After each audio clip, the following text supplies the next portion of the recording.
자, 우리 함께 인사하겠습니다. 지적과 원망 대신에 칭찬과 감사로 하나님의 만복을 향유하세요.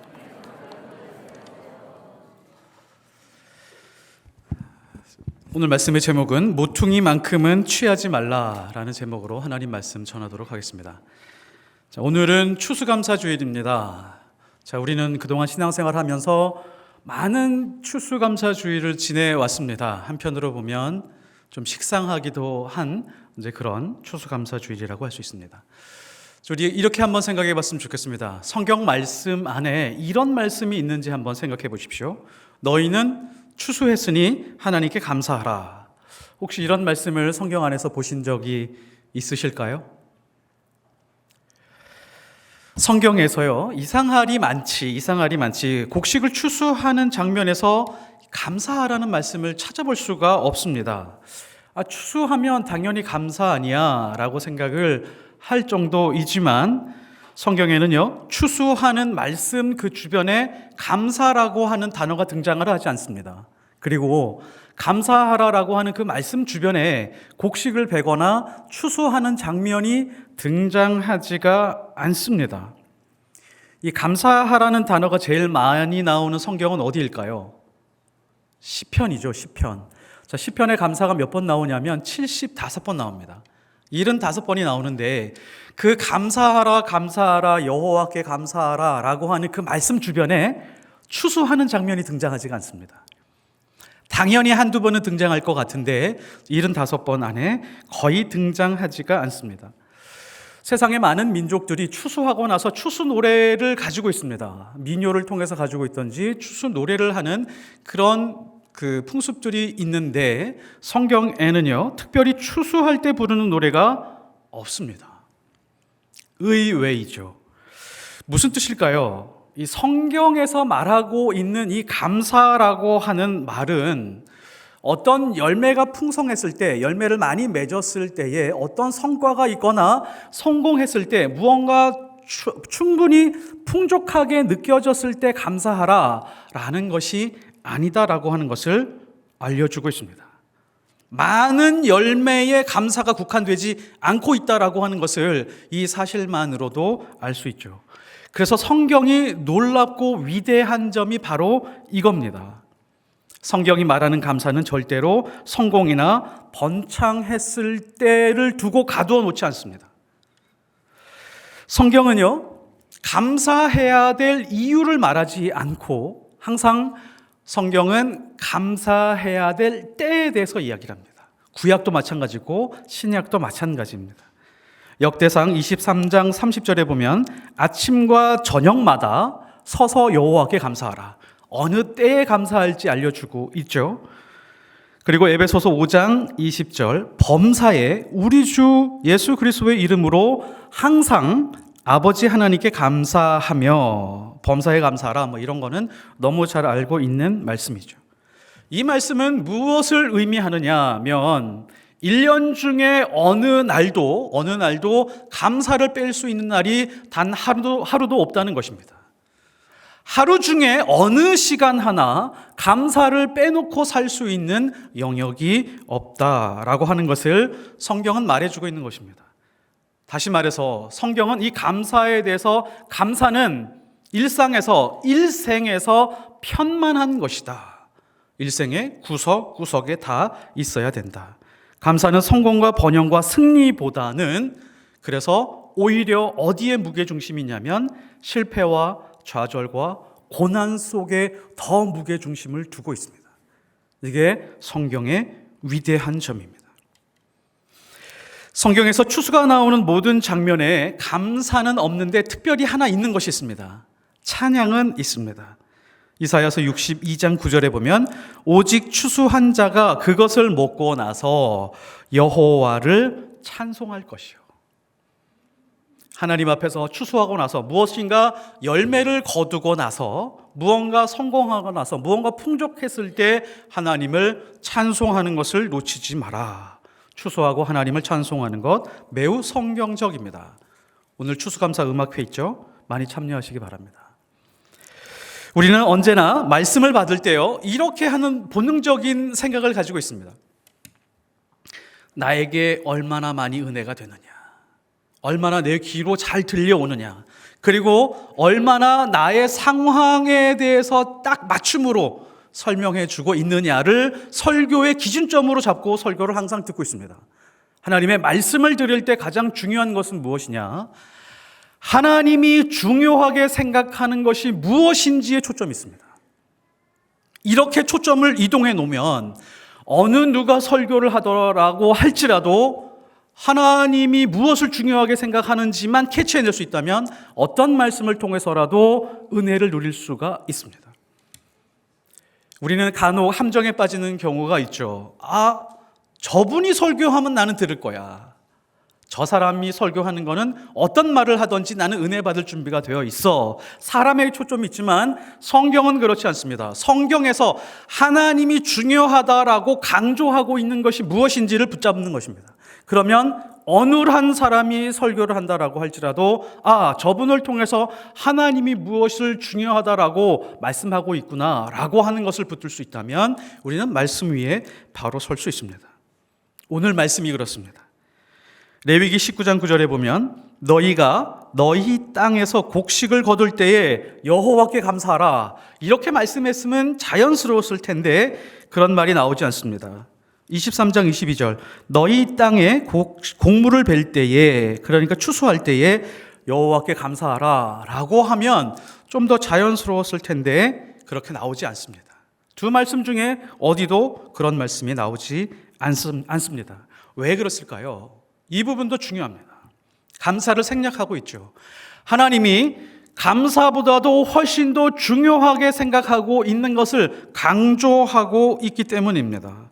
정말 중요하게 생각하는 것이 무엇이 있을까요? 한번 잡아내시기 바랍니다. 19장 9절 너희가 너희의 땅에서 곡식을 거둘 때에, 추수할 때에 너는 반 모퉁이까지 거두지 말고 내 떨어진 이삭도 줍지 말며 내 포도원의 열매를 다 따지 말며 내 포도원에 떨어진 열매도 줍지 말고, 그 다음에 이유를 이야기합니다. 가난한 사람과 거류민을 위하여 버려두라. 나는 너희의 하나님 여호와니라. 하나님은 레위기 19장 이 9절에서 10절까지 말씀을 하고 나서 안심이 되지 않으셨던 것 같습니다. 23장 22절에 한 번 더 강조를 하고 계시죠.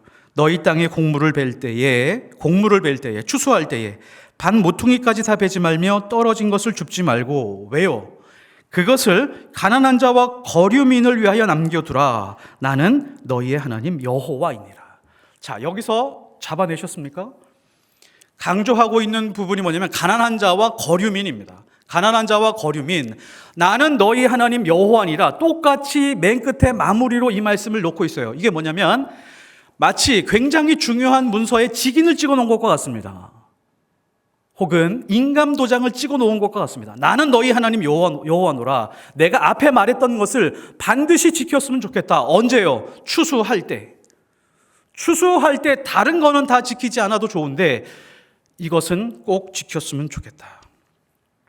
어떤 농부가 있습니다. 레위기에 나온 이 말씀을 붙들고 가을에 곡식을 거두는데 자기 밭에 있는 모퉁이는 거두지 않습니다. 그리고 추수하다가 흘리는 나달조차도 줍지 않습니다. 그냥 둡니다. 이유가 있죠. 이 농부는 참 마음이 따뜻합니다. 이 농부 참 멋있습니다. 어떤 포도원 주인이 있습니다. 인부들을 많이 불러서 열매를 따려고 하는데 인부들에게 이렇게 얘기를 하는 거예요. 포도나무가 여러 그루가 있는데 여기서 다 따지 마십시오. 그 나무에서 일부는 좀 남겨두십시오 라고 이야기를 합니다. 이유가 있죠. 따뜻한 주인입니다. 이 주인 참 멋집니다. 현실에서 하나님께서 주신 그 말씀 붙들고 그렇게 살아내려고 하는 사람들, 참 멋진 신앙인이고 진짜 신앙인입니다. 우리 교회에서 자주 말하고 있는 현실에 뿌리 박은 영성이라고 하는 것이 바로 이런 것이죠. 자, 우리나라에 옛날에 까치밥이라고 하는 거 혹시 기억하시는지 모르겠습니다. 이맘때쯤에 감이 열매를 맺죠. 그러면 높은 곳에 있는 감 몇 개를 따지 않고 내버려 둡니다. 왜 내버려 두죠? 까치들이 와서 먹을 수 있게, 겨울에 곡식도 없고 먹을 것이 없으면 감이라도 따서 먹어라 라고 하면서 우리나라에서 남겨놓은 아주 멋진 풍습입니다. 옛날에 우리나라의 옛날 집에 보면 사랑방이라고 있었습니다. 사랑방 귀퉁이에 항상 집신을 여러 켤레 걸어놨습니다. 왜 그랬냐면 나그네들이 길을 가다가 우리 집에 묵을 수 있는데 집신을 신고 오면 금방 망가지니까 우리 집에서 새 신으로 갈아 신고 가십시오 라고 하면서 공짜로 거기서 여러 켤레를 걸어 놓기도 했습니다. 지금 이 자리에서 우리 함께 예배드리고 있는 포이에마 예수교회 성도님들께 한번 여쭤보겠습니다. 만일 여러분이 농부라고 한번 가정하고 생각해 보십시오. 농사를 짓고 있습니다. 지금처럼 가을이어서 이제 추수를 할 때가 되었습니다. 자, 그러면 이 말씀처럼 밭 모퉁이를 남겨놓으실 의향이 있으십니까? 그렇게 하시겠어요? 포도 주인이라고 한번 생각해 보겠습니다. 열매를 수확하신다면 나무마다 좀 열매를 남겨놓으시겠어요? 그렇게 하고 싶으십니까? 전부 표정으로 다 대답을 하신 것 같은데요. 앞으로 10분 뒤에 이 말씀이, 이 대답이 유효한지 한번 시험해 보도록 하겠습니다. 자, 오늘 말씀에서 굉장히 중요한 부분이 하나가 있습니다.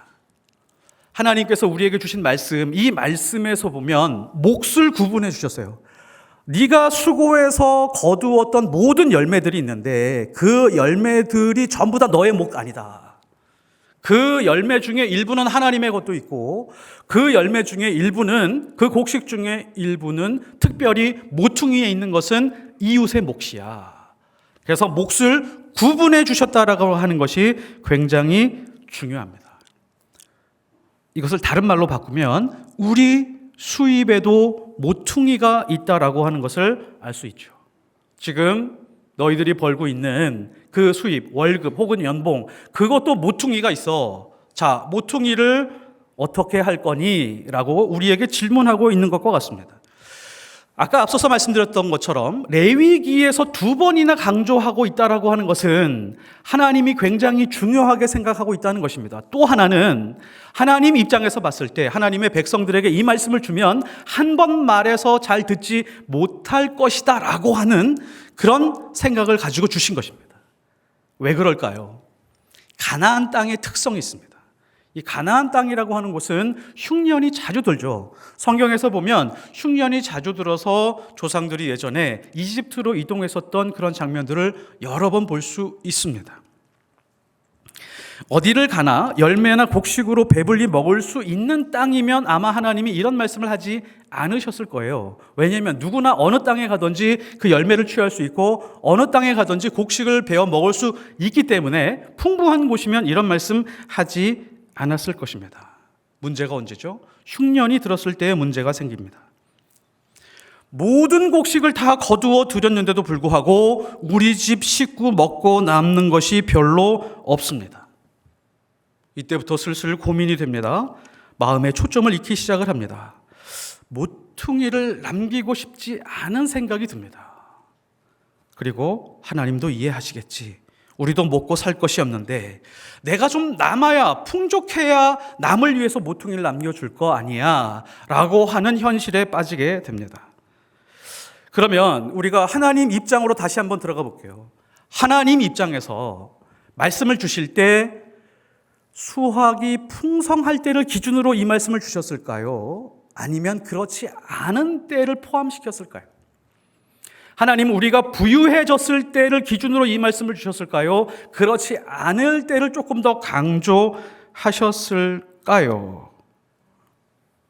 하나님은 고난과 좌절과 절망과 실패의 때에 감사를 귀중하게 받으시는 것처럼 이 말씀도 또한 흉년이 들었을 때, 풍족하지 않고 넉넉하지 않을 때 우리에게 주신 말씀이라고 하는 것이 매우 중요합니다. 아마 분명히 이런 농부 있을 거예요. 흉년이 들었습니다. 우리 가족, 우리 식구조차도 먹고 남는 양식이 없는 정도로 흉년이 들었는데 가난한 사람들, 거주민들, 이 사람들 얼마나 힘이 들까? 굶어 죽으면 어떻게 할까? 라는 생각에 부족한 곡식이지만 일부러 모퉁이에다가 좀 더 뿌려놓는 농부들 분명히 있을 것입니다. 멋진 농부죠. 진짜 신앙을 가지고 있는 농부라고 생각이 됩니다. 말씀을 현실화시켜서 지켜 사는 것이 진짜 신앙입니다. 은혜 받은 감정 따로 혹은 현실 따로 이렇게 되면 가짜 신앙이라고 할 수 있죠. 또 하나 중요한 부분이 있는데 성경은 우리에게 반모퉁이의 크기를 알려주지 않았습니다. 반모퉁이가 얼만큼 되는 거야 도대체? 얼만큼 남겨둬야 되는 거야? 이거는 농부의 몫으로 남겨놓은 겁니다. 네가 믿는 만큼, 하나님 사랑하는 만큼 남겨라고 하는 것이죠. 이게 진실한 신앙인의 모습입니다. 김동호 목사님이라고 하는 분이 계십니다. 잘들 아시겠지만 이분이요, 이 모퉁이가 얼마만큼인지 계산하고 실제로 그렇게 사는 분이시더라고요. 그분은 아마 그럴 만한 분입니다. 한번 계산을 잠깐 설명해 보도록 하겠습니다. 밭을 한번 가정할게요. 가로가 10이고 세로가 10인 밭이 있습니다. 그럼 면적이 100이죠. 10 곱하기 10이니까 밭의 면적은 100입니다. 그러면 모퉁이를 어떻게 산출해내느냐? 네모, 정사각형 네모 안에 내접하는 원을 그려요. 그리고 나서 네모에서 원을 빼버립니다. 그럼 나머지 4개 귀퉁이가 나오겠죠. 성경에서는요, 어느 한 귀퉁이라고 얘기하지 않고 모퉁이라고 했으니까 모든 모퉁이 4개가 다 해당이 됩니다. 여기서 우리가 시험이 빠지죠. 한 모퉁이만 내줄까? 뭐 이런 생각에 빠질 때가 있습니다. 아무튼 모든 모퉁이입니다. 네모 밭의 면적은 100이죠. 자, 그러면 원의 면적을 빼겠습니다. 반지름 곱하기 반지름 곱하기 3.14. 그럼 78.5가 나와요. 그럼 100이라고 하는 면적에서 78.5를 빼면 21.5가 나옵니다. 작은 크기일까요? 큰 크기일까요? 100만 원을 벌면요, 21만 5천 원을 남겨두어야 됩니다. 500만 원을 벌면요, 이게 107만 5천 원이 나옵니다. 자, 이제 슬슬 시험에 들기 시작하시죠. 아까 쉽게 대답한 게 이게 만만치 않구나 라는 생각이 드시죠. 저는 제 생각에 하나님의 말씀하신 이 네 모퉁이라고 하는 것이 아마 맥시멈으로 이 부분일 것 같아요. 21.5%일 것 같습니다. 굉장히 생각보다 큰 돈입니다. 큰 수입에서 제외해야 되는 부분이고요. 이때부터 우리 신앙에 현타가 오기 시작을 합니다. 자, 우리는 이런 식으로 하나님의 말씀이 도전이 되면 더 쉬운 말씀 없을까라는 생각으로 다른 말씀을 찾아보게 됩니다. 비슷한 말씀이 있습니다. 신명기 14장 28절. 여기 보면 매 3년 끝에 그 해 소산에 그 해에 추수한 것의 10분의 1을 다 내어 내 성읍에 저축하여 너희 중에 분깃이나 기업이 없는 레위인이나 내 성중에 거류하는 객과 고아와 과부들이 와서 먹고 배부르게 하라. 그리하면 내 하나님 여호와께서 내 손으로 하는 범사에 내게 복을 주시리라. 조금 더 쉬운 말씀인 것 같아서 한번 계산해 보도록 하겠습니다. 3년 동안 복식을 추수했잖아요. 지금으로 바꾸면 수입으로 바꿀 수 있습니다. 연봉이죠. 연봉 5천이라고 한번 보겠습니다. 그러면 3년 동안 3년 끝에 연봉 5천이면 10분의 1이면 500이죠. 이것을 36개월, 3년 끝이니까 3년 평균으로 나누면 얼마가 나오냐면 13만 8,888원이 나옵니다. 매달 이 정도를 따로 떼어서 기업이 없는 레위인과 가난한 사람 객과 레위와 고아와 과부를 위해서 남겨두어라. 그들이 그냥 맛만 보게 하지 말고 배부르게 해라. 이게 하나님의 생각이고 하나님의 마음이고 하나님이 우리가 추수할 때 꼭 빠뜨리지 말았으면 하는 것이 바로 이 말씀입니다. 과거의 추수는 오늘날의 연봉이나 월급과 같습니다. 사람이요, 사랑하면 뭘 쓰죠? 돈을 씁니다. 돈을. 사랑하는 사람에게는요, 지금 내 주머니에 있는 모든 돈을 다 써도 아깝지가 않습니다. 그리고 사랑하는 사람이 있으면 시간을 씁니다. 내가 잠을 덜 잔다라고 할지라도 사랑하는 사람과 함께 있으면 내가 잠을 줄여서라도 그 사람과 함께 오래 있고 싶어 합니다. 자, 그러면 한번 생각해 보십시오. 여기서 우리가 지금 도전받는 게 뭐냐면 내가 하나님을 얼마나 사랑하는가. 지금 이 내 모퉁이를 떼어내는 것조차도 굉장히 힘겹게 느껴지는데 과연 나는 하나님을 사랑하는 크기가 얼마나 큰가? 라는 도전에 직면하게 됩니다. 자, 그러면 아까 대답하셨을 때, 쉽게 대답하셨을 때 그때 상황하고 지금 상황의 여러분의 마음은 어떠십니까?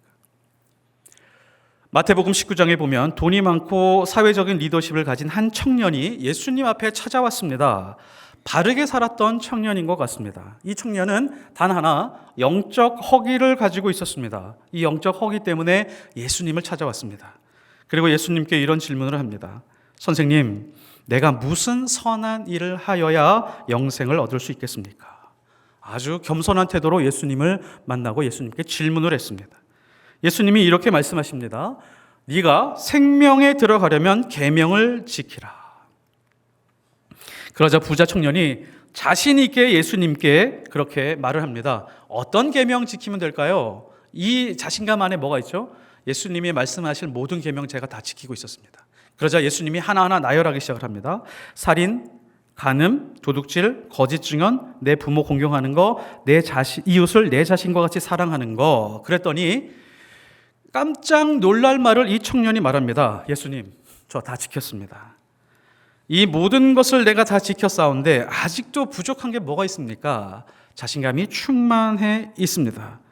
예수님이 이제 정곡을 찌르기 시작을 합니다. 내 소유를 팔아 가난한 자들에게 주라. 그리고 와서 나를 따르라.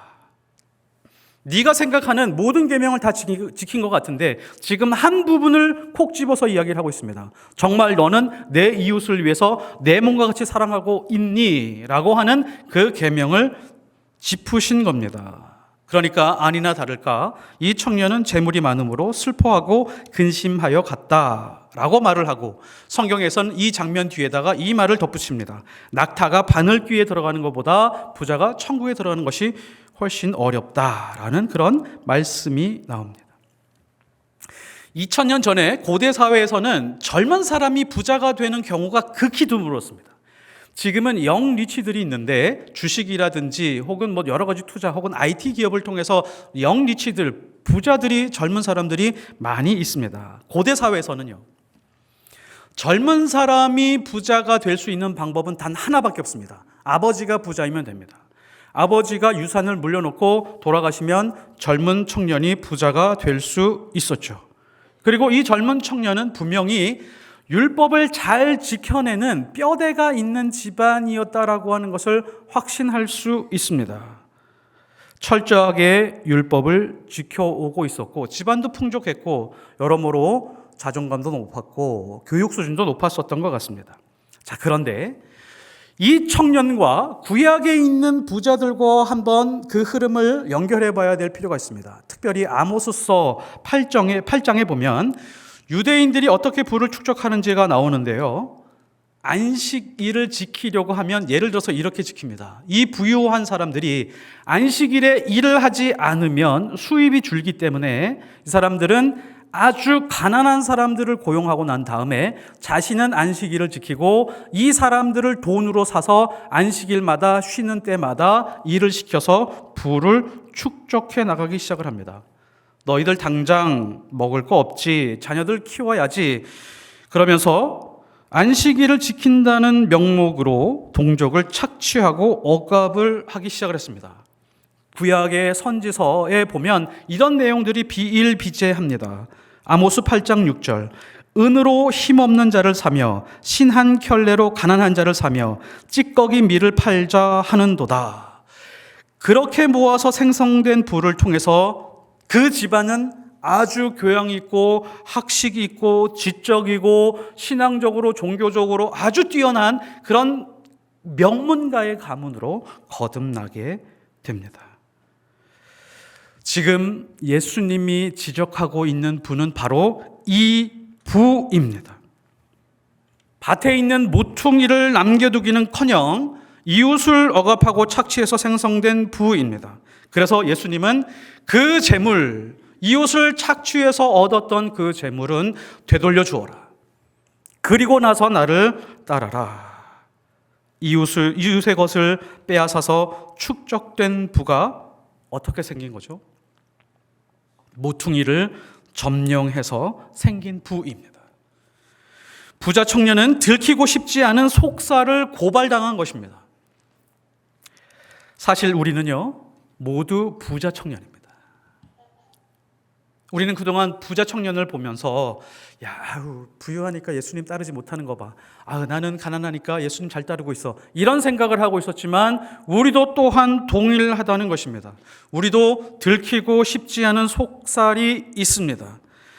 부자 청년에게 재물을 팔아서 가난한 자에게 나눠주라고 하니까 슬퍼하고 근심했었던 것처럼 우리도 또한 모퉁이를 포기하라고 하니까 마음이 불편해지기 시작을 합니다.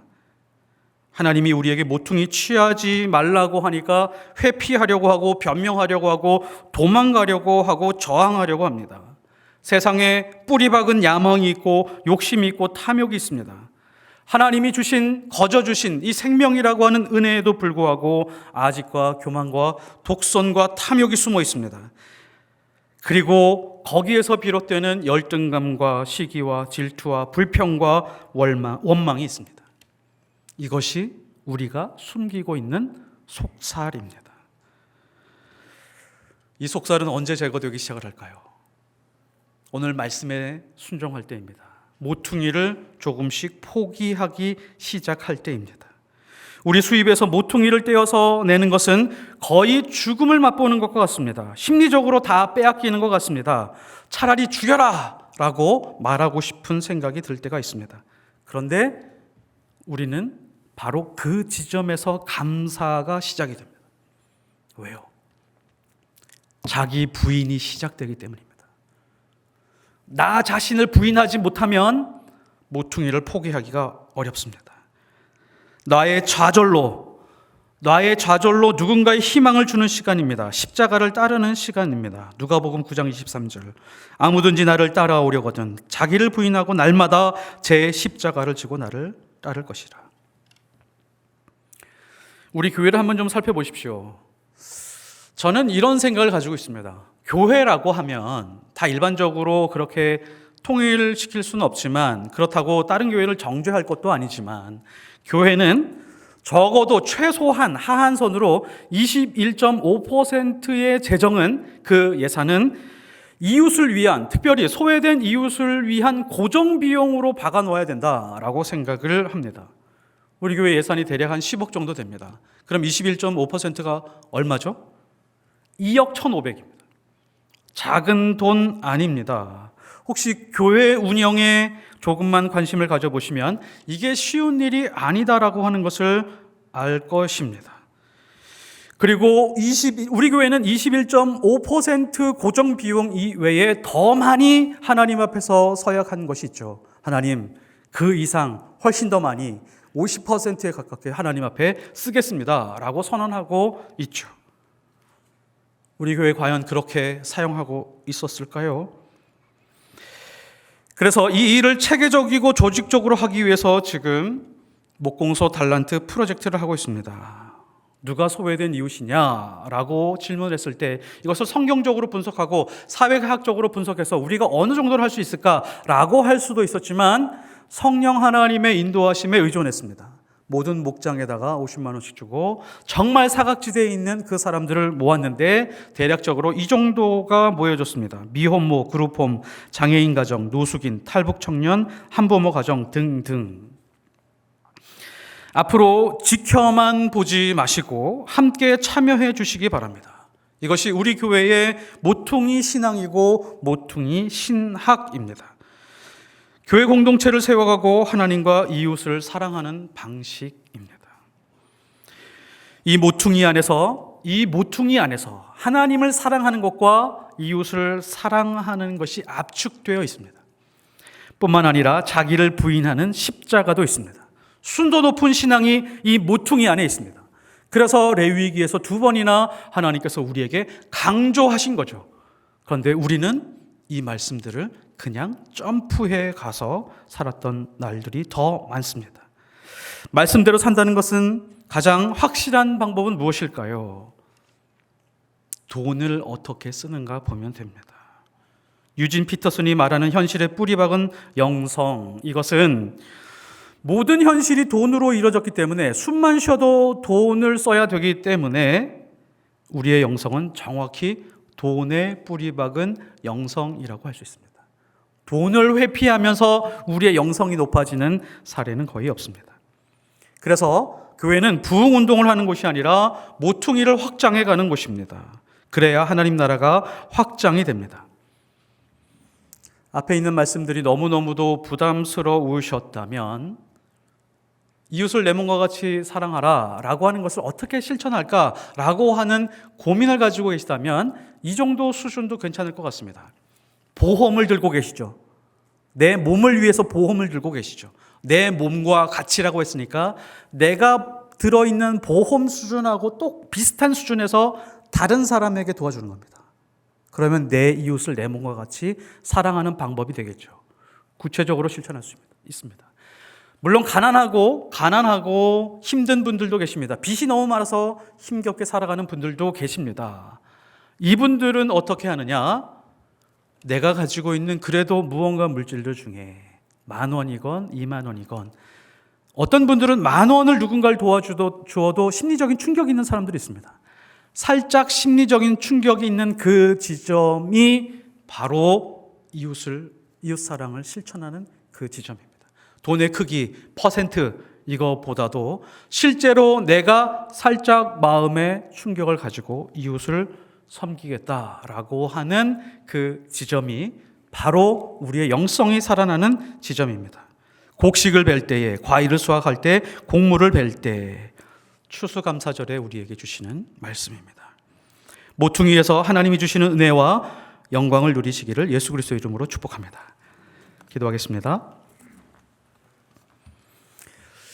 하나님 아버지, 우리에게 모퉁이에 대한 부담을 주셨습니다. 우리도 힘든 가운데 가정을 꾸려나가고 있지만 그래도 하나님의 마음을 잘 읽어내어 하나님이 원하는 방식으로 이 땅을 살아가게 하옵소서. 내 수입의 모퉁이, 내가 가지고 있는 것의 모퉁이를 조금씩 키워가게 하시고 그것을 통해서 이웃에게 전해주게 하시고 무엇보다도 이웃의 생명을 살려내는 그런 일들이 이루어지게 하옵소서. 우리 교회가 그것을 구체적으로 실천해 나가기 원합니다. 우리가 함께 실천하길 원합니다. 성령 하나님 역사하여 주시고 추수할 때, 곡식을 벨 때에, 곡물을 벨 때에, 포도 열매를 수확할 때에 이것을 놓치지 않고 하나님 앞에 살아가는 하나님의 백성들 포이에마 예수교회 될 수 있도록 주님 붙들어 주옵소서. 감사와 영광을 올려드리며 예수 그리스도 이름으로 기도드렸사옵나이다. 아멘.